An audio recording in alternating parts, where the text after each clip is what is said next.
Right, so taking my dog again, and you can see this thing's bearing down on us again. These ridges, see this? This is the side, actually the side of this planet.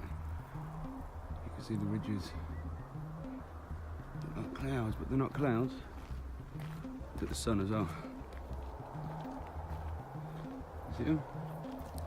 Look. It's all ridges of a planet. So I keep trying to put a video out, trying to explain how big these are. As you can see here, they're honking. I mean, massive, great big things. Also, I'm going to try and sum this up quick. So, we all say NASA can't be trusted. Never a straight answer. So, how can we then use instruments they've supplied or they've put in space to see what's actually happening? I keep seeing lots of people posting like feeds from the International Space Station. I might be wrong, I don't know if it works like that, but if we can't trust them, never a straight answer, why would you then trust instruments that they put up in the sky, or trust feeds from the International Space Station if we can never get a straight answer from them and everyone thinks that they're hiding this from us, which I think they are? How can we then use instruments that they supply to, you know, to disprove what people like me are seeing, or, you know, or to, you know, or even as evidence? You know, we can't, because never a straight answer can't be trusted, and that's the be all and end all of it. I mean, this thing in the sky now is massive. I mean, you can see this. These are ridges. These are ridges of one of these big old planets. You almost see the shape of the side of it now. Also, so I don't want to make this too long. This thing in the sky here, I've been thinking about this. So we rotate around our sun, and happily go along with our planets that are fixed to our star or our sun. Now, my results, filming this for the last year non-stop pretty much every day, driving everybody mad, driving everybody away, my results seem to be showing that there is a core star like our sun, the Nemesis star. Let's call it the Nemesis star, just for the hell of it, just so we all sort of know what I'm talking about. So the Nemesis star, the sister star to our sun. Now, these planetary objects are fixed to that star like we're fixed to our sun, right? But this thing doesn't move like our sun. So, or these planets don't move round the Nemesis star like we move round our sun. What they actually do, and this is where you're going to have to try and believe me, so I think the Nemesis star is out by the sun, which is why we're getting this pink and weird colours when the sun goes down. But the nearest planet to our sun is Mercury, and I think maybe the nearest planet to the Nemesis star is what's in our skies right now. So what's happening, so I'm getting a bit nuts. So what's happening, I believe, is that the Nemesis star might take 100 years to get from the middle of our solar system to the sun, and then another 100 years back. So that's 100 years down, 100 years back. Everyone keeps saying, oh, when it reaches perihelion, flips around the sun. Well, it could take 200 years to do that if it's a 3,600 year orbit. And this star moves around our star, sun, whatever you want to call it, like a comet.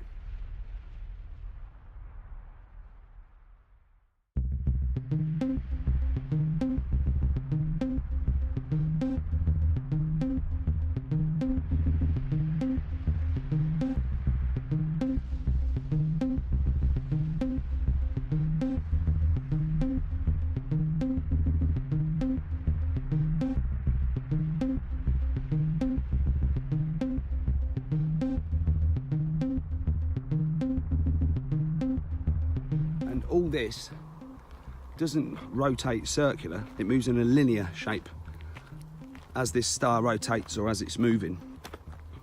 But the Nemesis star is right out in front. Now they call this the Red Dragon because I don't know if it's going to happen tonight, but if this comes through like it normally does, then lots of this goes bright red and it starts to look like dragon's heads, which is where the Red Dragon came from. You know, they call it the Red Dragon because I've got picture after picture after picture that shows this thing in the sky right now.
Where it's all red at the bottom, whether it's a red iron oxide dust or whatever it is, and it looks like dragons. It looks like dragons' heads, and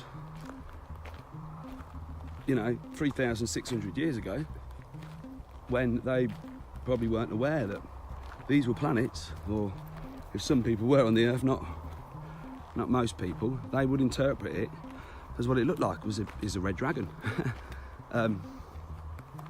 Anyway, it's something to think about. You can see this. I mean, this is ridiculous, absolutely ridiculous. Spectacular, actually. You see all this? Look.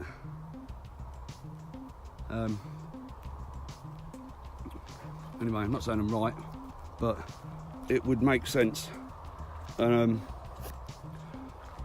Also, I've also seen with one of my workmates, as we spend most weekends by the sea, because we work at holiday resorts all over the UK, I've also seen, or we've both witnessed, they look like horses' heads, 4 of them, like 4 horsemen, that's what it looks like. And is this where the stories of the 4 horsemen of the apocalypse come from? Which I don't know if you can see that, but they're chemtrailing over there, as if by magic. You know, because you know, some of this looks like a dragon, especially when it goes pink. It looks fucking incredible. And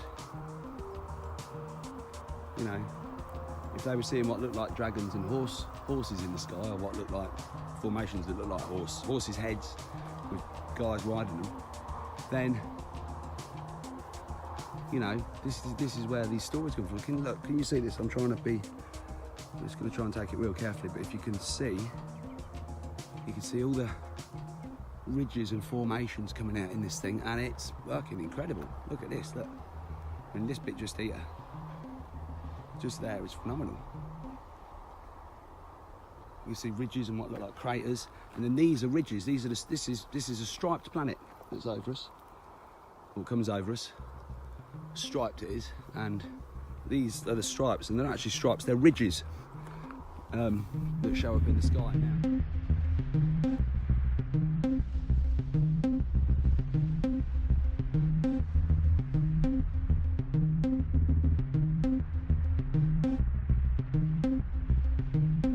I'm not sure if these things are so close that this is actually the planet, these formations. I believe they are. Or are they still quite a way away, but close enough to be having a massive impact on our atmosphere and creating a version of themselves, you know, that looks like this? Because none of this is normal. None of this is normal.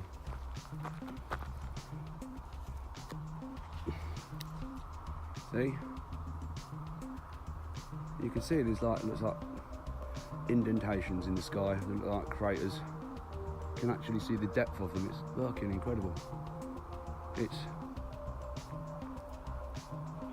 very clear tonight. Very, very clear. Right, shall we go back patch up, shall we? Anyway, something to think about. I'm not saying I'm right, I'm not saying any of this is right, but how can we trust NASA and any instrument that they put their name to be telling us the truth? We can't. I think the only real credible evidence we have is the webcams, because most of them are unmanned. And people like me, Seven, the Boogeyman, Jim SA, Tonal Grooves, you know, all these crazy people like me out there, Planet X, what's his name, Alex, you know, all these, and Naughty Beaver, of course. I mean, he's the Don when it comes to this. But how can we trust NASA? I don't think we can. I don't think we trust them on anything. No instruments, satellites, nothing like that. If we don't trust them, never a straight answer, then they're not to be trusted at all, really. And this thing you're seeing here, these are not clouds. You're actually seeing the curve of the side of a great big object. I'll just stand still and you'll see. Goes from the back bush right up to the top of the screen on like a semicircle. It's crazy. It's absolutely incredible. Anyway, peace and love as always. You're all brilliant. I love you all. Thank you for subscribing if you have. If you haven't, hit that subscribe button, because the more people that know about this, the better. And I'll be back real soon. Real soon. Thank you.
I've just shown you the video I was walking the dog, but just wanted to show you this. So it's the same glow that I was getting last night. It's almost 9:30.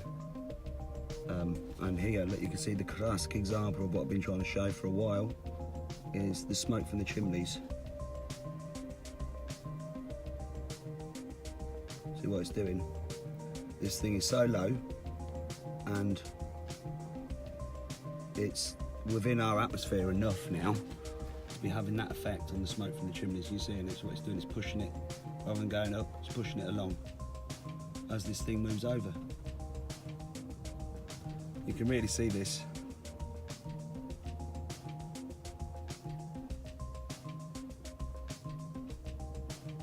See?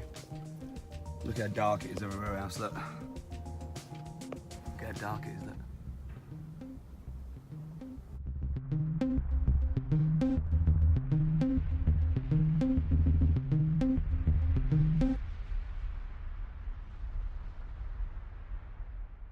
Proper crazy. See?